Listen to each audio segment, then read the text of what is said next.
Pada video kita kali ini kita akan masih membahas mengenai topik UTBK, yaitu TPS, di mana materi yang akan kita bahas yaitu materi kemampuan penalaran. Jadi sebelum teman-teman melihat video pembahasannya, jangan lupa teman-teman untuk subscribe terlebih dahulu, tentunya untuk mendukung channel ini semakin berkembang. Jika sudah, oke, langsung saja ke pertanyaan yang pertama. Pertanyaan pertama yaitu Kori, Satya, dan Tina adalah 3 juara kelas di kelas masing-masing. Kemudian Parta, Kori, dan Reza mendapat medali dalam lomba olahraga tahun ini. Parta, Reza, dan Tina mendapat penghargaan karena aktif di organisasi. Jika predikat siswa berprestasi diberikan kepada siswa yang menjadi juara kelas serta berprestasi dalam olahraga atau organisasi, siapakah yang berhak atas predikat tersebut? Oke, langkahnya yaitu kita tuliskan terlebih dahulu nih.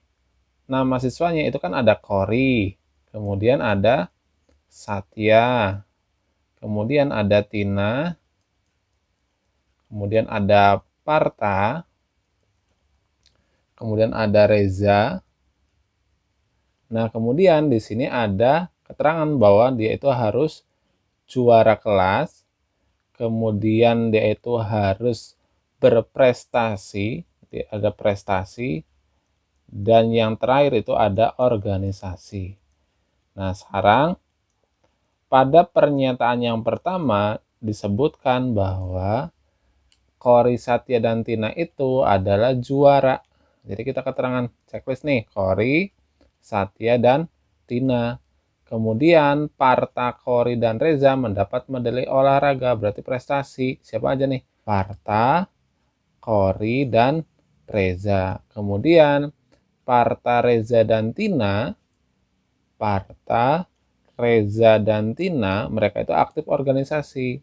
Nah, sekarang siswa berpredikat prestasi itu jika juara dan aktif olahraga atau organisasi. Maka siapa? Misalnya yang A, Parta dan Kori. Oh, Parta itu tidak juara, berarti kan bukan. Berarti yang ada partanya kita eliminasi. Nah, kemudian sekarang Reza. Reza dia juga tidak pernah juara, maka Reza juga bukan. Artinya jawabannya yaitu yang D, Kori dan Tina, di mana Kori itu juara kelas dan juga prestasi, sedangkan Tina itu adalah juara dan aktif organisasi. Oke. Jika sudah, kita lanjut ke pertanyaan yang kedua. Pertanyaan kedua, di sebuah asrama terdapat 2 jalur kamar yang saling berhadapan. Setiap jalur terdapat 4 kamar dengan urutan kamar nomor 1, 2, 3, 4, 5, 6, 7, 8. 2 di antara 8 kamar tersebut kosong. Ardi, Budi, dan Ruli berturut-turut menempati kamar 1, 2, dan 3. Ruli di depan Bima yang menempati kamar nomor 7.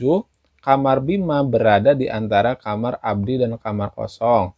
Sementara itu di depan kamar Ardi ditempati oleh Dedi dan di depan kamar Abdi adalah kamar kosong.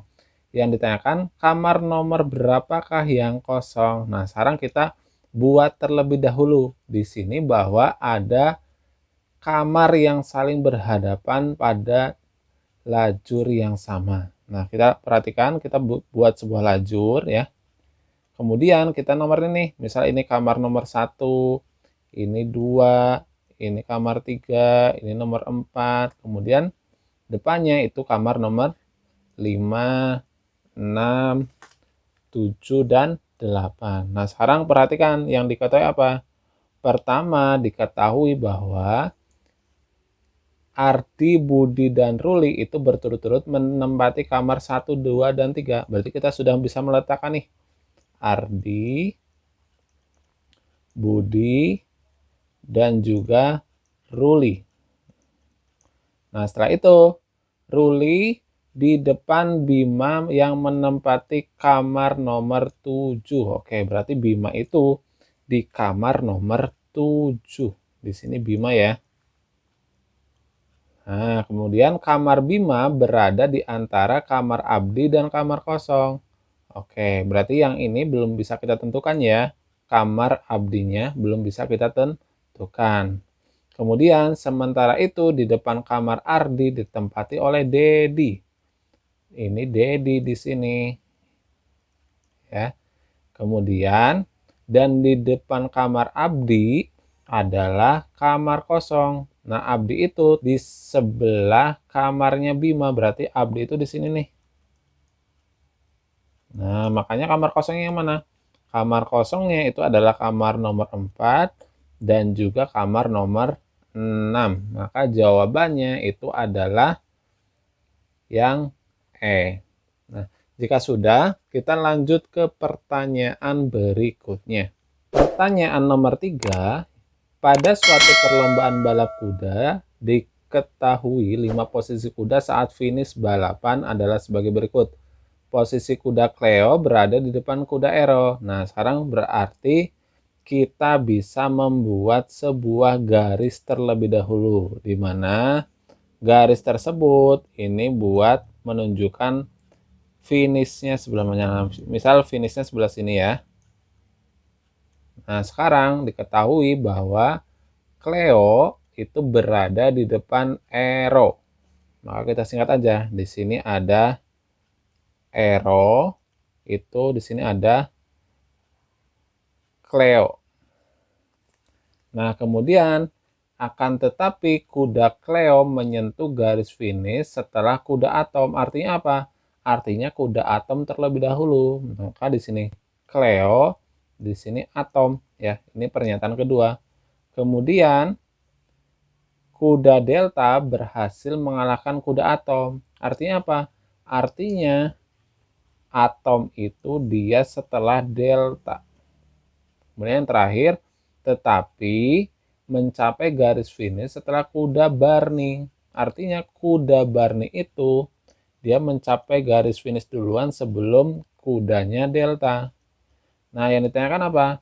Kuda yang finish pada urutan kedua dan keempat. Artinya ini kan berarti ini yang 1, 2, 3, 4. Berarti urutan kedua itu ada Delta. Kemudian urutan keempat itu ada Cleo. Maka jawabannya itu adalah yang D. Nah, jika sudah, kita lanjut ke pertanyaan berikutnya. Nah, jika ada soal seperti ini, kita baca terlebih dahulu apa yang ditanyakan.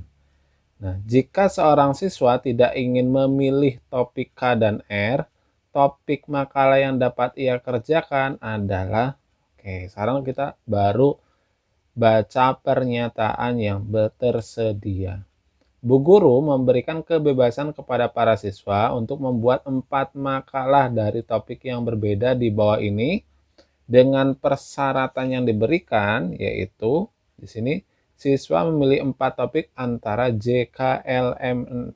Berarti kita tulis terlebih dahulu nih topik-topiknya. Ada J, K, L, M, N, O, P, Q, R. Nah, setelah kita tuliskan, kemudian pernyataan kedua, antara topik L, M, dan O itu harus dipilih satu. Nah, kita bikin tanda aja. Ini tandanya harus dipilih satu, kita tandai dengan dia persegi 4 yang diarsir. Oke. Berarti dia itu ada di L,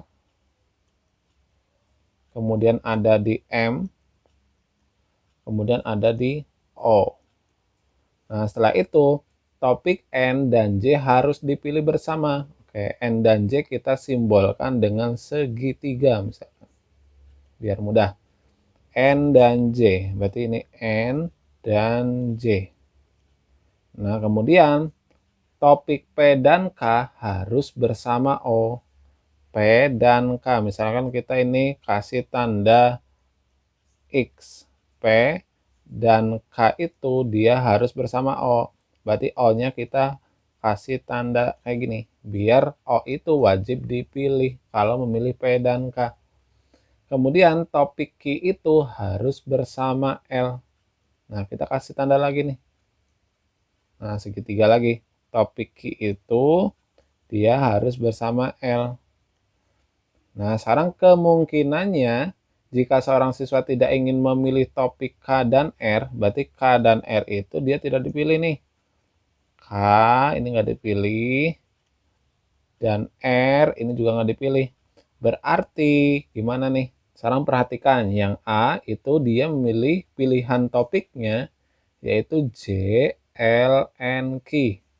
L-nya udah dipilih, J, N, sama Q. Oh ya udah, berarti jawabannya yang A. Nah, kenapa nggak yang B, C, D, dan E? Kita cek yang B. Dia memilih L, M. Nah, L, M itu, mereka itu sebetulnya harus dipilih salah satu. Berarti yang ini kan bukan.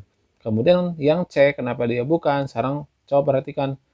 J, M, P, Q. Sedangkan J itu dia harus dipilih bersamaan dengan N. Berarti kan ini bukan. Ini juga ada J, berarti dia harus sama N juga. Ini bukan. Nah, ini udah memilih yang E itu J dan N itu udah dipilih. Tapi dia memilih M dan Q, di mana kalau dia memilih Q, dia juga harus memilih L. Berarti ini juga bukan. Maka dari itu jawabannya adalah yang A. Jika sudah, kita lanjut ke pertanyaan berikutnya. Untuk pertanyaan kelima, kita baca terlebih dahulu apa yang ditanyakan. Jika kolektor ingin memilih truk lokal dan minibus lokal, keempat jenis mobil yang mungkin dipilih adalah. Oke, sekarang diketahui bahwa ada 3 mobil EFG itu termasuk jenis sedan. Kita tuliskan nih.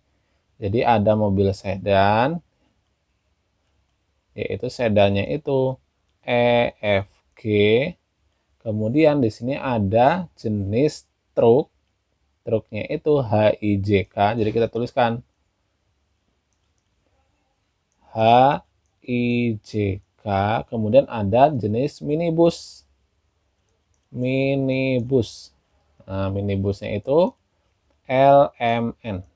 Nah, kemudian diketahui juga bahwa mobil EIK dan M itu adalah produk impor.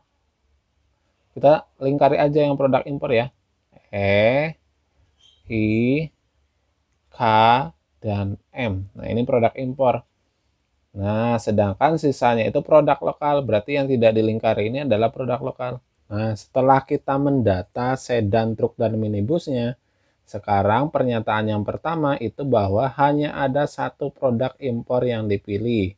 Kemudian, jika sedan lokal dipilih, maka sedan impor itu tidak dipilih. Artinya harus memilih salah satunya ya.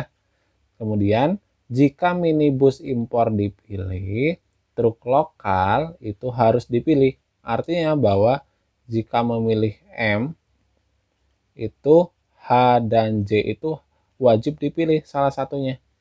Kemudian, truk lokal hanya dapat dipilih bersamaan dengan sedan lokal.